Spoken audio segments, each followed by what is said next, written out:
Are you able to see the screen? Yes, ma'am. Okay.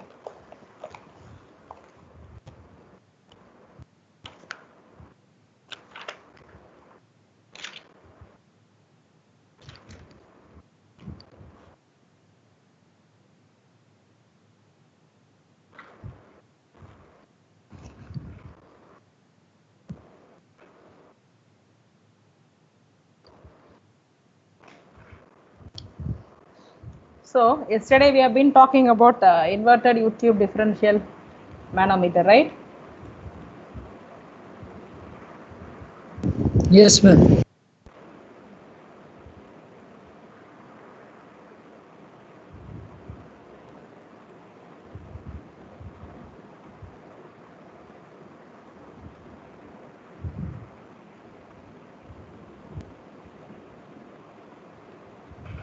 So we have been discussing about inverted U-tube differential manometer. In that we have seen problem also. Now I would like to have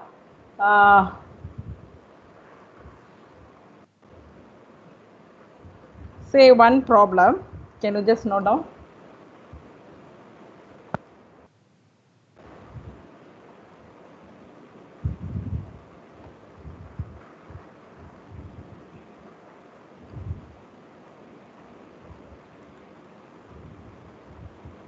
Can you note down? An inverted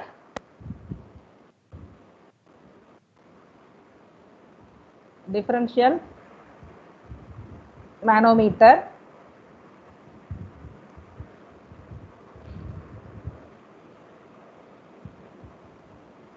is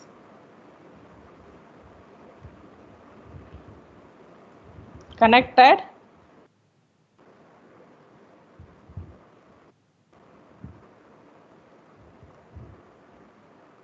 maybe I am facing some difficulty, so please bear with me. Maybe once if it is getting accustomed, I'll be able to write clearly. Carrying water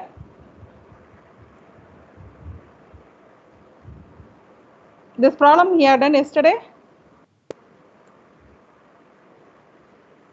Have you done this problem yesterday? No, the fluid in the manometer. No, we have not done.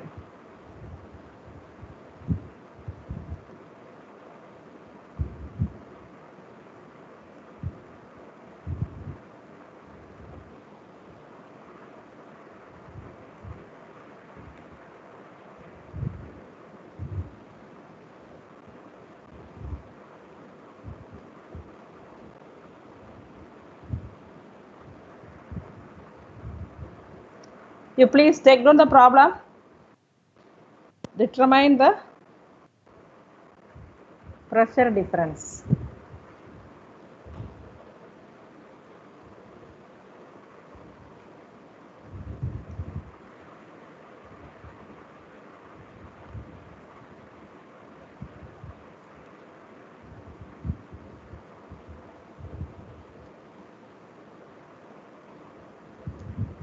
Ma'am, your screen is not visible. My screen is not visible.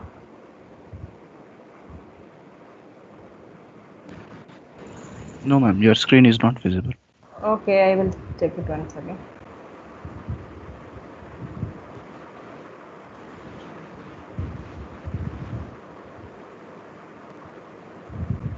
Is it visible now? I'm visible, ma'am. Yeah. That paint screen is visible. Yeah, paint screen only. Yeah. Yes. So you bear with me for not 2 days with scribbling. Maybe I will try to accommodate once if I get accustomed to it. Okay. Maybe today I started. An inverted U-tube differential manometer is connected to two pipes A and B, carrying water under the pressure. And figure I will draw. The fluid in the manometer is oil of specific gravity 0.75. Determine the pressure difference.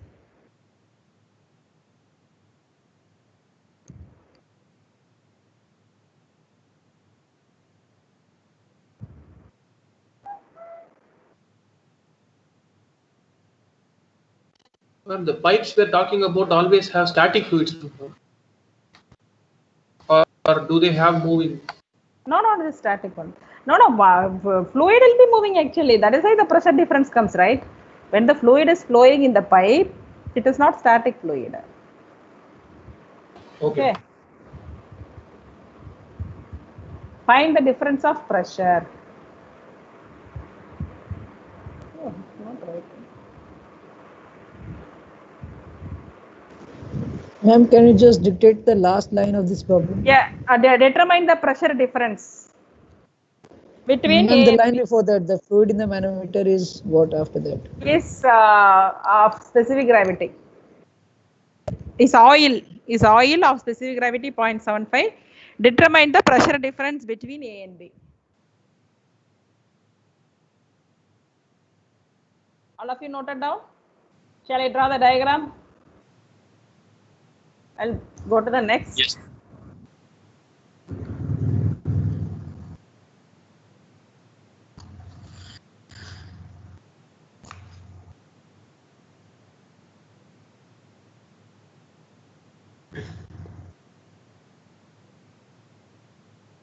Yeah.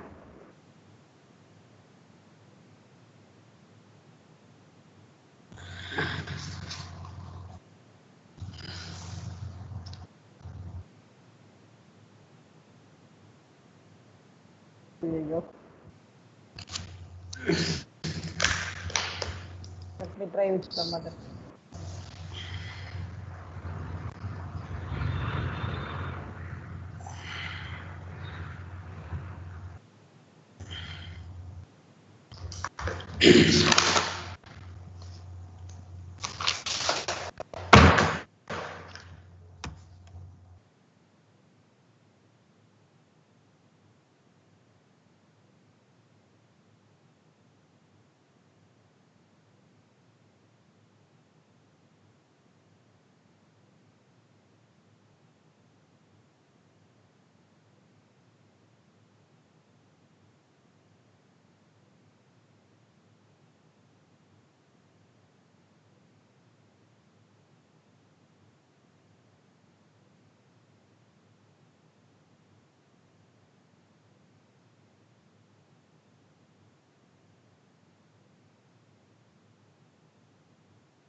So the liquid in A and B is water, and the manometric liquid is oil of specific gravity 0.75. And you could see the difference between the point B to point A is to 200 mm, and the level difference between your point A, that is point of measurement of A, to the datum line is 450 mm. This is 450. Okay, 450 mm, and point B up to this level of oil, that is 450 mm. This is 450 and this is also 450. And you have seen the liquid is water. Bear with my poor drawing. Maybe I'll try to improve. Okay. So here the oil is having a specific gravity of 0.75. Are you able to see the problem?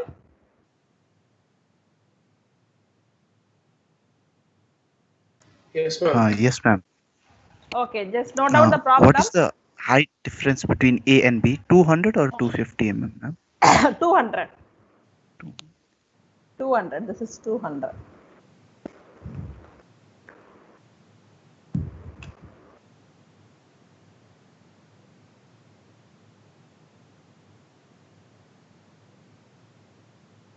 This is 200 mm.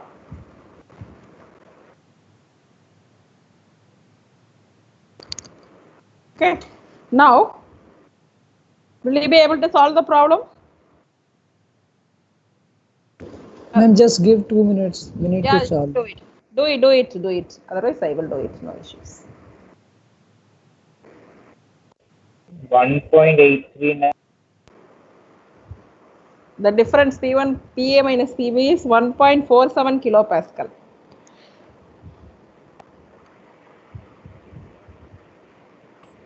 Kilonewton per meter square.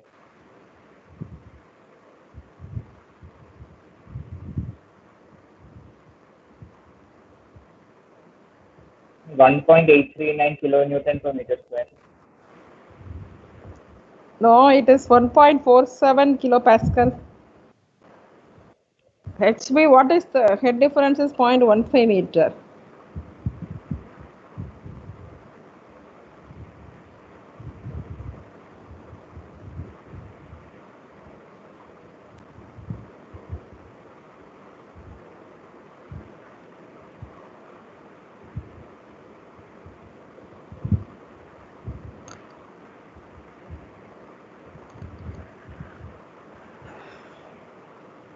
So here the specific gravity of oil is 0.75 and water is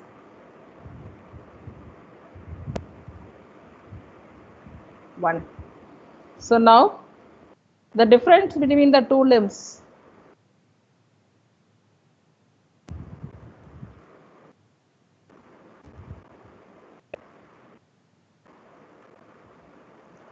what is the difference between the two limbs?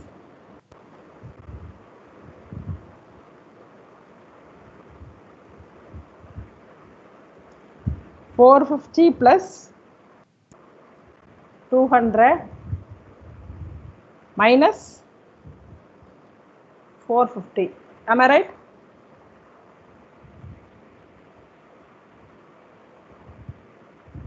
It is 200 mm. Now,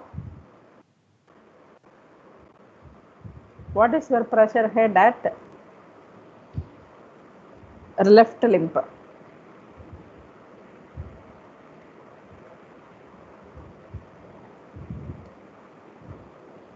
Here it is not above, it is below XX. What is your pressure head in the left limb below XX? It is equal to what is your head of A or pressure head minus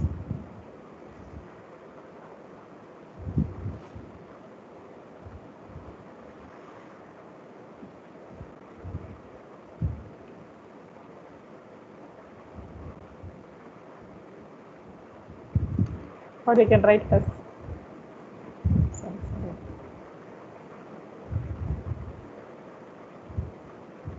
you can write it as pressure at A.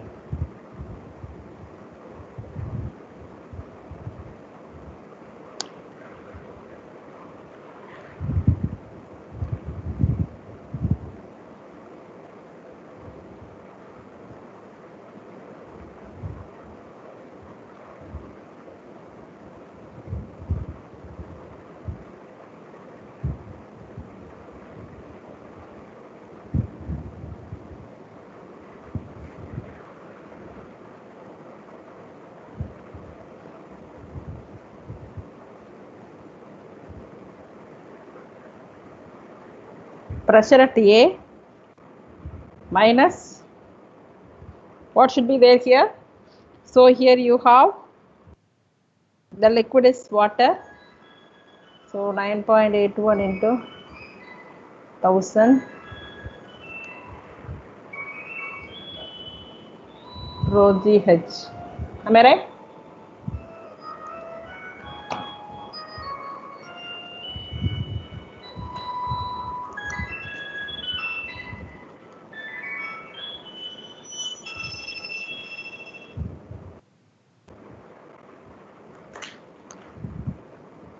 And what is the height here? 0.45. Okay. Similarly, pressure head at the right limb.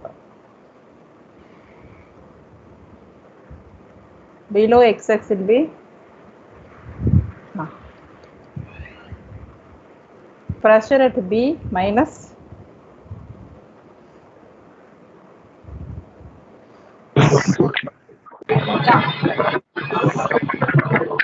what is the height here? 0.45. You have 0.45, two liquids, water as well as oil. So what you will be having here is 0.45 into 9.81 into 1000 minus what is the remaining things?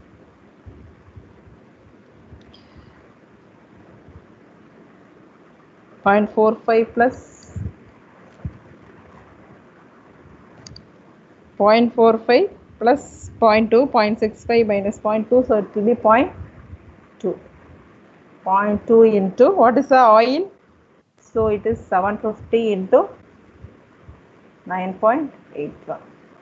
Now equate this and this. So you will be getting what is the pressure difference.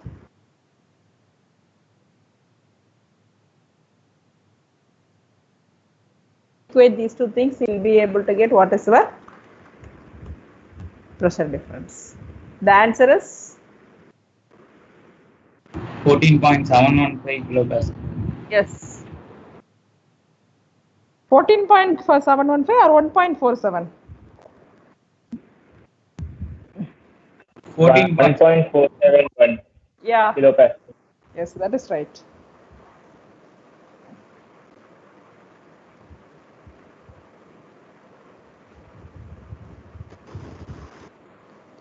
.47 kilopascal.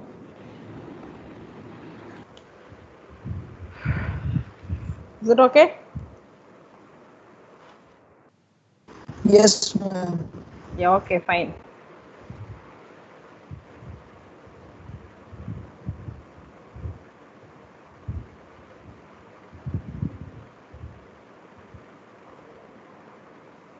And we'll pass on to the next.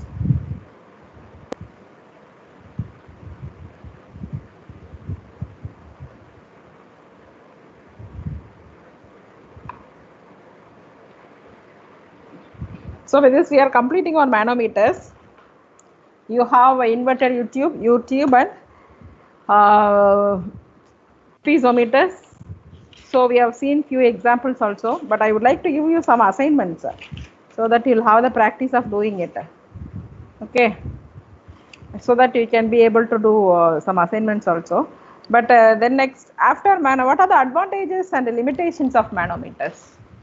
If you take advantages, what are the advantages? Can anybody say?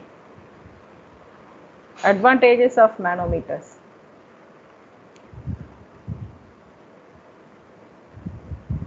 Easy to fabricate, am I right? Then high sensitivity, which means that even a minor change can also be easily identified. High sensitivity, and at most requires little maintenance. You are having one tube and with manometric liquid, so maintenance free, and it is not affected by vibrations.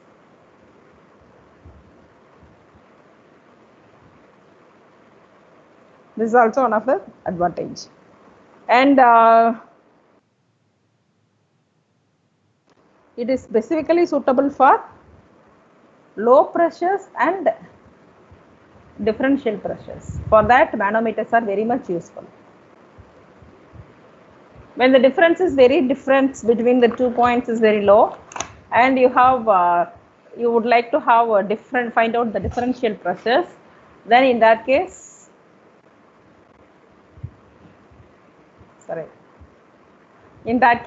it will be easy for you to have. And these are some of the advantages: easy to fabricate, high sensitivity, little maintenance, not affected by vibrations, low on differential pressures. So applicable for low pressure and differential pressures. And what are the limitations?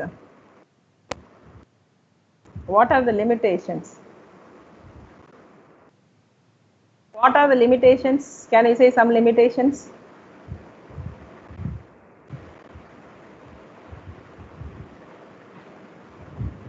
Ma'am, we cannot use it for dense liquids.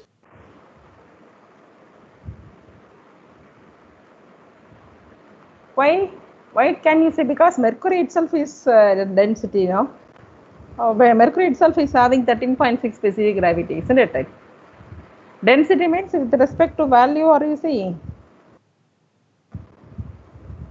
No, ma'am. Suppose I have to measure the pressure difference between two pipes in which mercury itself is flowing. So, in that case, I have to go for a denser liquid, no, ma'am. So that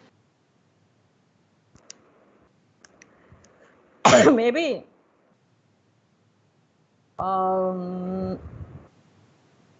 you cannot say exactly, but nothing related to density here, but it is usually large in size. That is one of the disadvantages. The size is very large and bulky and large. So size is usually bulky in nature and large in size. And it can, because mostly we are using glass tubes, it can easily broke. As manometers, it can easily broken. And the readings can easily affected by what parameters can affect? The manometric readings can be affected by what? Can you say?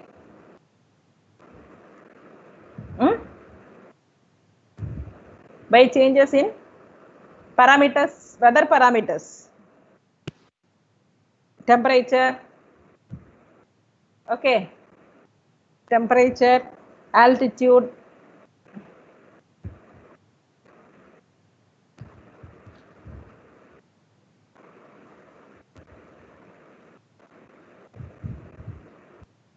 so temperature and altitude is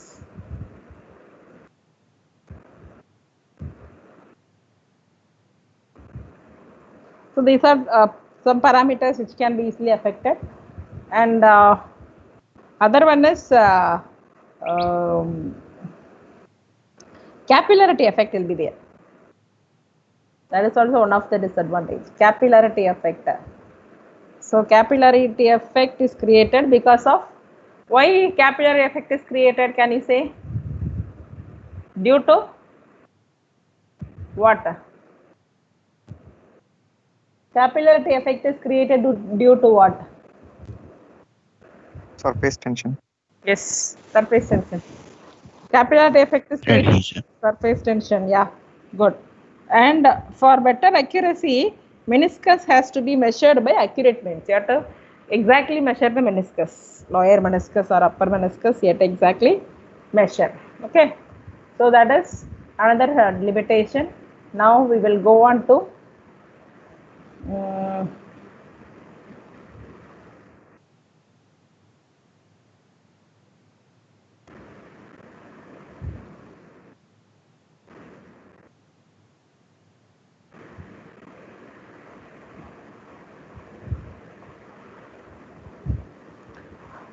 what are the next measuring device? What is the next measuring device?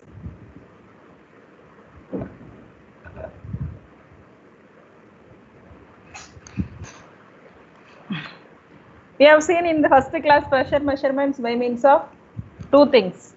One is manometers, another one is, what is the other one?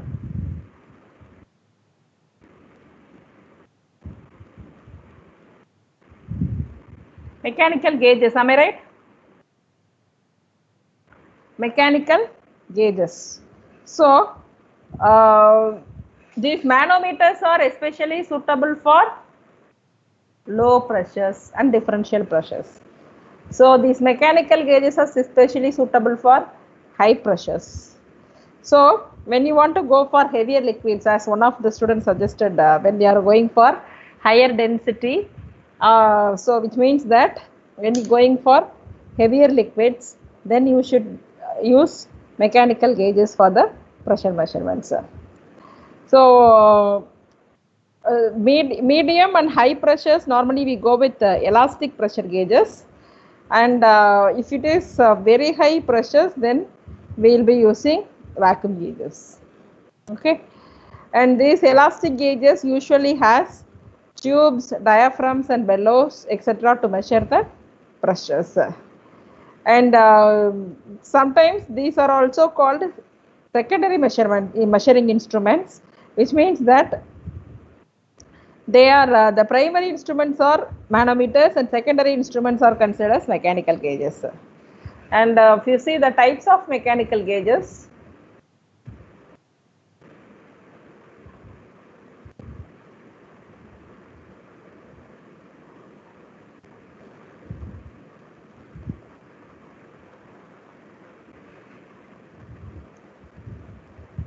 what are the various types of mechanical gauges? There are three types of mechanical gauges. One is Borden tube pressure gauge, and the next type is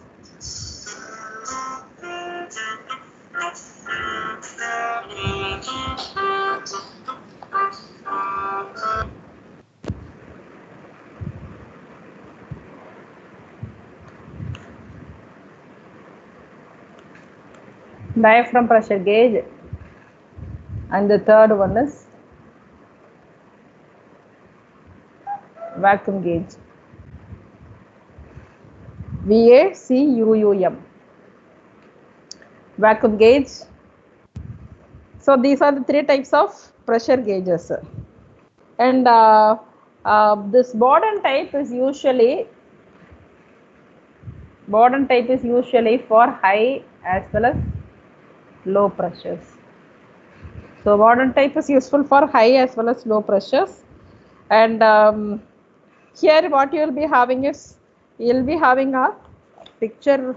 You have to see, then only you will be able to visualize. I will show you a picture.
Just a minute, wait, I will show you the picture. Borden type pressure gauge.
So will you be able to see the figure? Type pressure gauge.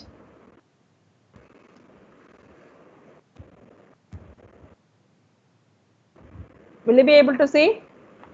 Yes, ma'am. Yes, ma'am. Okay.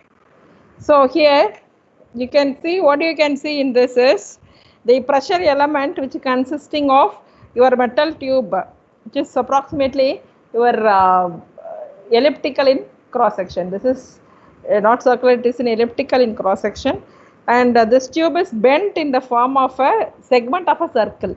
It is not actually the circle, it is actually the bent into a segment of a circle, and one end of the tube is connected to the gauge where you want to measure the pressure. So one end is connected here, and the other free end of the tube, which moves in turn, connected to the levers, rack and pinion arrangement. So the other end is connected to the lever where you are having pivot and the pinion arrangements.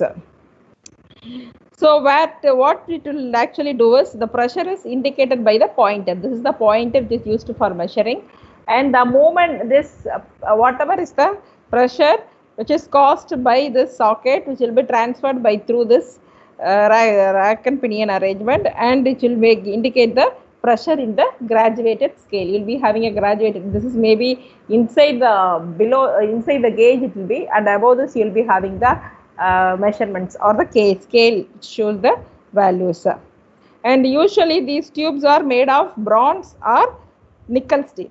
So usually these gauges are made of this, and depending upon the purpose for which we are using, this can be divided into various types.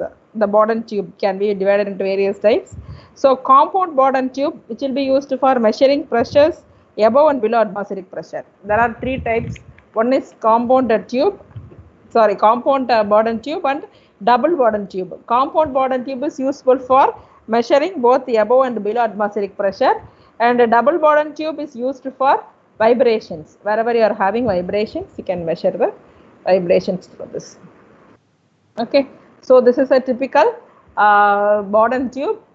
So next you can similarly see, next we can go to the next type of the pressure gauge.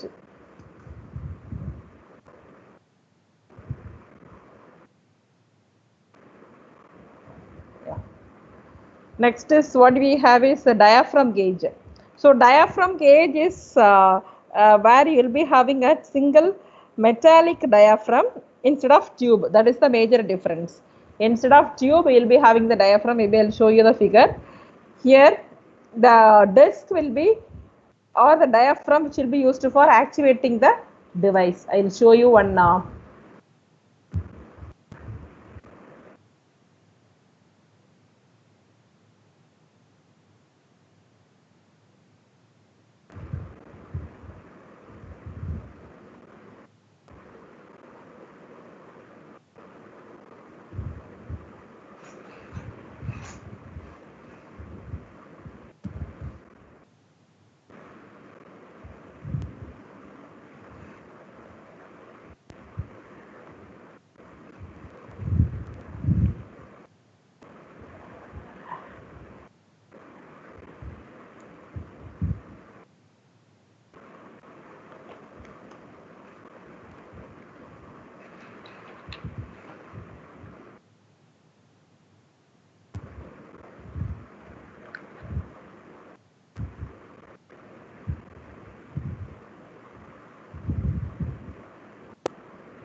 Will you be able to see the diaphragm gauge?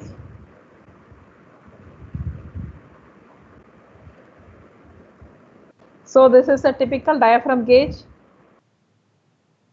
Will you be able to see? Sudarshan? Yes, ma'am. Okay. Yes, ma'am. Visible, ma'am. Yeah, this is your diaphragm.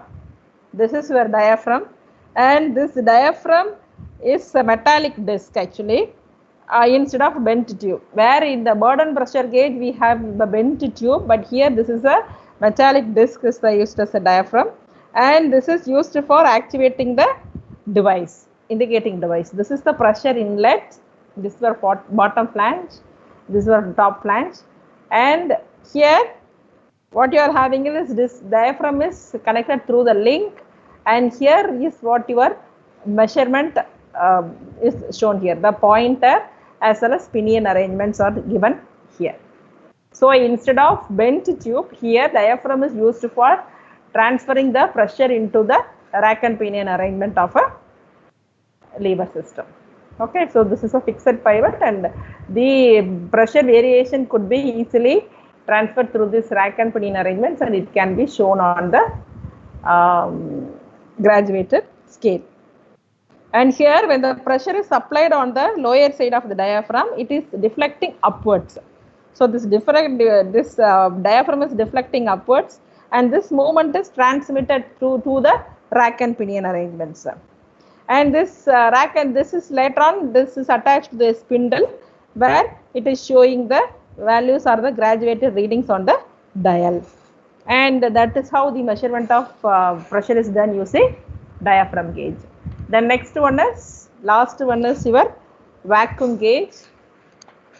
So vacuum gauge actually, we usually Bourdon gauges that we have discussed is can be used to measure vacuum instead of pressure. Can also be used. Bourdon gauges can also be used, but if you make slight changes in the design. So same type of Bourdon gauges, we are making slight different changes in the design, and we are getting the vacuum gauges. So usually vacuum gauges, the tubes will be bent inward instead of outward as in the case of pressure gauges. So the vacuum gauges are usually graduated in millimeter of mercury, that is below atmospheric pressure. Vacuum pressures are usually measured as below atmospheric pressure, and that is why it is usually in terms of millimeter of mercury. And the vacuum gauges are also used for vacuum measurement of vacuum in the condensers, etc. So those things are also possible in case of vacuum gauges. And typical diagram we can see here. Okay.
So you can see a vacuum gauge. So with a simple modification with in the Bourdon gauge, vacuum gauge can be used. And here, due to the effect of external atmospheric pressure, the end of the tube will be bending more or less during the evacuation process. This means that, are you able to see the diagram? Yes, ma'am. Yeah, you can see here, right? So one end of the this is similar to Bourdon type pressure gauge, but here this inside of a tube is bent into the circular arc, and this is similar to Bourdon tube, but here what is the difference is, main difference is like here we are going for below atmospheric pressure. Below atmospheric pressure, so it should be expressed in terms of millimeter of mercury. That is also one difference with respect to vacuum gauges. Okay, and other than that, there's the construction of the vacuum gauge is similar to a Borden type pressure gauge. Only the few points has to be considered. So here flexible copper tubing are recommended for most of this tube is used as copper tube. Flexible copper tube is used, and this is pulsating pressure. In the sense, the difference where we will be having a vibrations or the variation in the pressure. If it is too high, that cannot be used. This vacuum gauges cannot be used. So the pulsating pressure should not be used here. And the gauge as well as the connecting line is fitted with the inert liquid. And here we are having a liquid, the gauge as well as the connecting line, which will be, this is the link which is connecting. So this will be filled with the liquid, and these liquids are sealed again, and there should not be any air entry into this liquids. So this is one of the modification with the existing Borden pressure gauge when you are considering the, it is not actually present in the Borden gauge, but in case of vacuum gauge, that is a major difference. Okay, so this is about in different types of mechanical gauges. Now we are going to discuss about hydrostatic forces on the surfaces. So with this we are completing our pressure measurements using manometers and manometers and mechanical gauges. So these mechanical gauges are having its application. Whether have you seen these gauges anywhere else? Pressure gauges, anybody can say? Yes, ma'am. At the shops where the vehicles go for air filling the tires. Yes, that is also one of the gauges. Good. That is where you are filling the air. Especially for filling the air when you are using for tires and other things. That is also gauge only, pressure gauge. You are maintaining what should be the pressure. Okay. But I am talking about vacuum gauges and all. Vacuum gauge is otherwise called a suction gauge. Okay, where the pressure is below the atmospheric pressures. Those things where you can see. Under which conditions, where you can practically where you can see these type of gauges. Anybody? Boilers, ma'am. Boilers. Why boilers? The pressure inside will be low only, ma'am. Okay. Yes. Okay. With respect to mechanical point of view, you can say it is boiler. With respect to civil engineering point of view?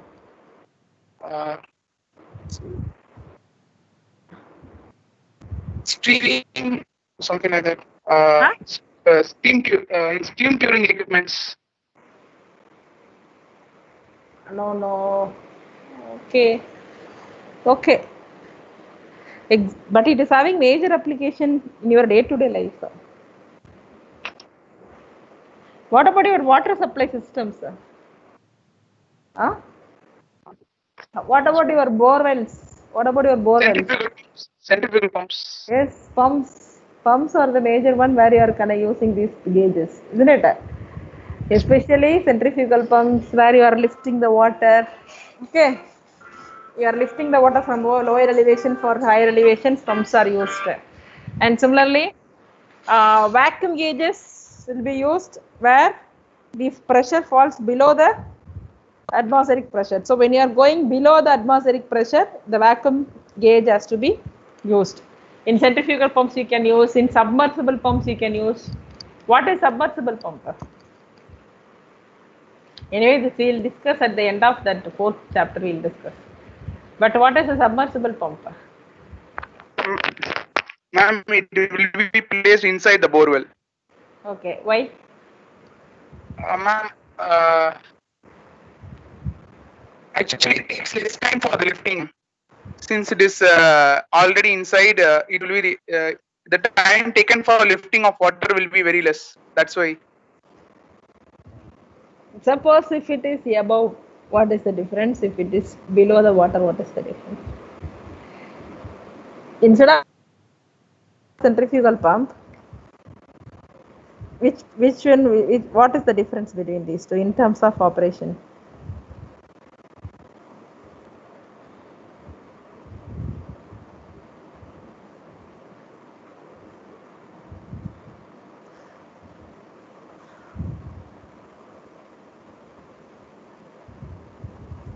No idea. Suppose you are having your submersible pump which is kept below the water, your suction head becomes 0. You have only delivery head. So the efficiency of the pump will be more and you can deliver a water in a faster time with a higher discharges. Okay, the discharge will be more. But if centrifugal pump where you are going for higher head, that means that you will have both suction head as well as delivery head, then total head will be higher than the submersible pump. So in that case you have to give input power is more. More input power is required for operating the higher heads. Okay, so in that case your input energy is also high, so you have to give more input power for taking the water from the lower elevation. So if you reduce the head by means of keeping the pump in the water, then you are reducing the input power also. That is the one reason we are going for the submersible pumps. But again, operational difficulties are there in that case because you have to, since it is completely filled in water, there may be maintenance problems and the repair and maintenance will be difficult, but still we are going for submersible pumps. Especially for agricultural purpose, we are using submersible pumps in most of the agricultural areas. Is it okay?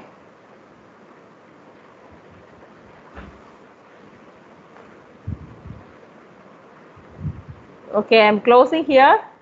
Maybe next class we'll start with the hydrostatic forces tomorrow.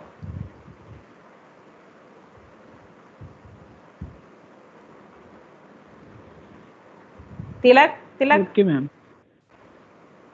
Yeah. Yes, ma'am. Okay, fine. I am closing here. Okay, ma'am.